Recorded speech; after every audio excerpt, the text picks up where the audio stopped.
Hey everyone, welcome back to part 2 of the lunar restorative cycle work. So today is the new moon, and this begins our fire part of our ritual work. And you think, new moon, dark moon, why would we have fire? You'd think that we would do that at the full moon. But no, this is a transformational time. This is a time when from the new moon to the first quarter moon, we get to burn away a lot of things. It's a type of cleansing work, but we build up and we attract a greater, bigger flame of truth within ourselves. When I first started this work, I thought, it doesn't feel quite right. It feels like I should be doing cleansing work after the full moon, the pulling away from, that type of thing. But as I started this process and started really using the lunar restorative cycle, I found that it really does work and it really fits this time period. Because it's so dark right now, we really have to cling to the routines and the truth that we are holding back from when we did our reading and the things that we're working on. This begins that new month. This begins that work that we got the vision for at that last quarter moon. So from now until the first quarter moon, you're going to be doing some daily spell work to take away and cleanse areas that are blocking you. So you're removing blocks so that you can attract more. See, there's the technology of it. Removing blocks to attract more. Removing blocks to attract more. Okay, so you can, I personally like to use little tea light candles like this. I use beehive tea light candles. And I take just a drop of oil and put it on the little candle, maybe. There we go. And I make mine go clockwise on the candle. I anoint it. And I have 7 of them for each of the days that I'm going to be doing something. You can also use a knob candle if you want to, and you can anoint it with the oil. Or you can use a 7-day glass candle.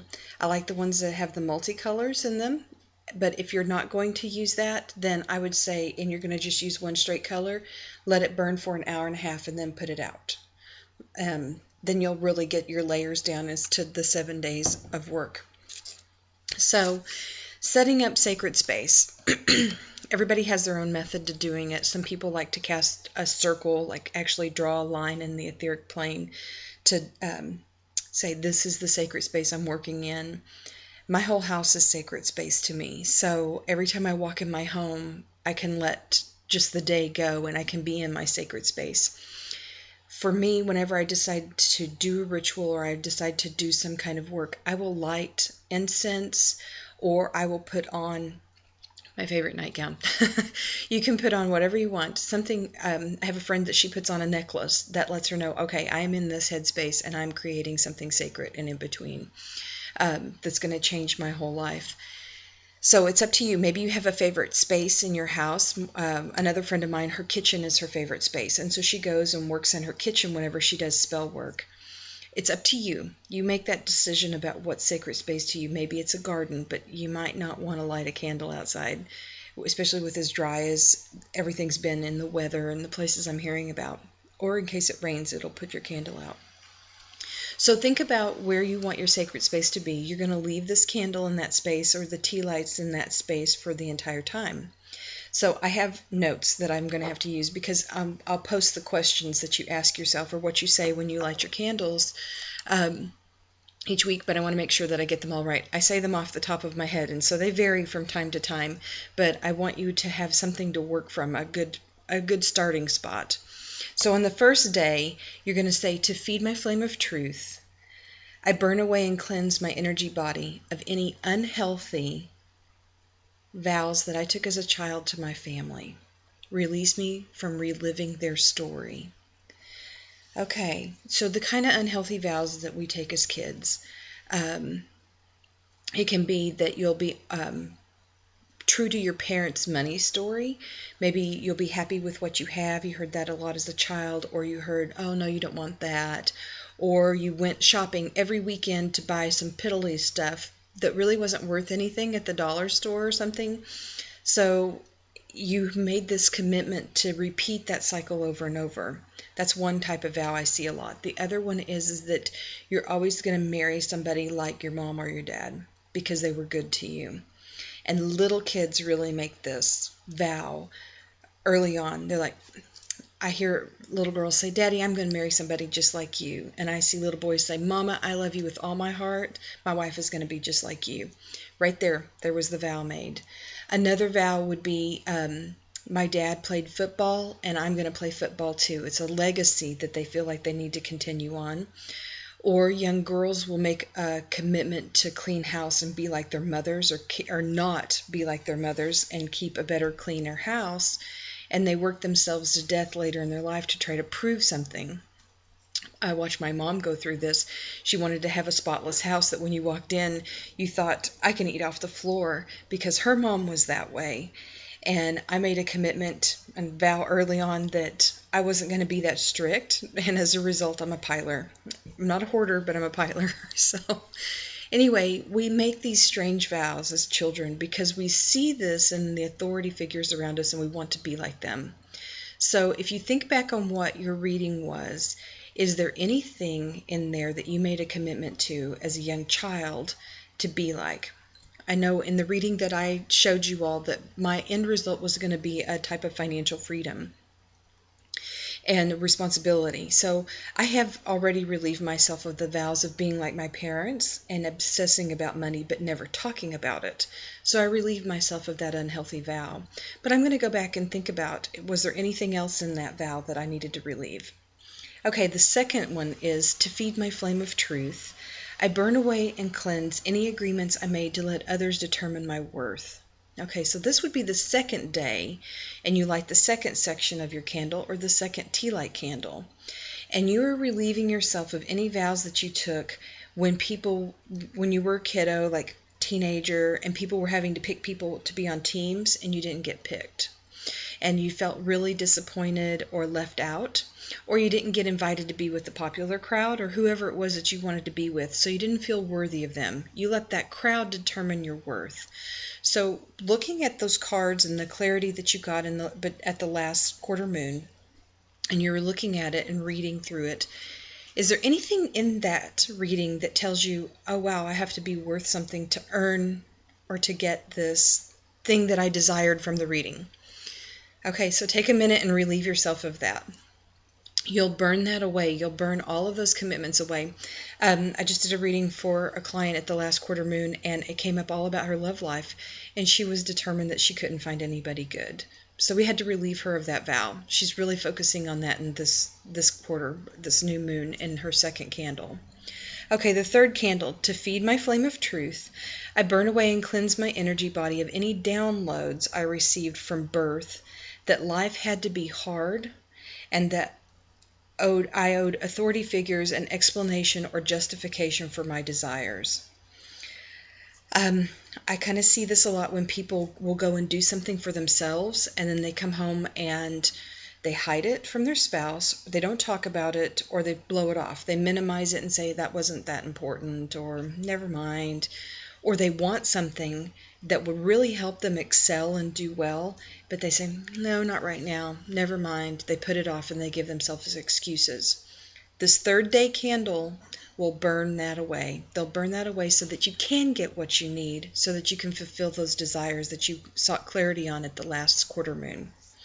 Day 4, to feed my flame of truth, I now burn away and cleanse any of my vows to be invisible with my desires and goals. I will no longer make my desires small and insignificant. This goes again back to that minimizing, but it also goes back to being perfect.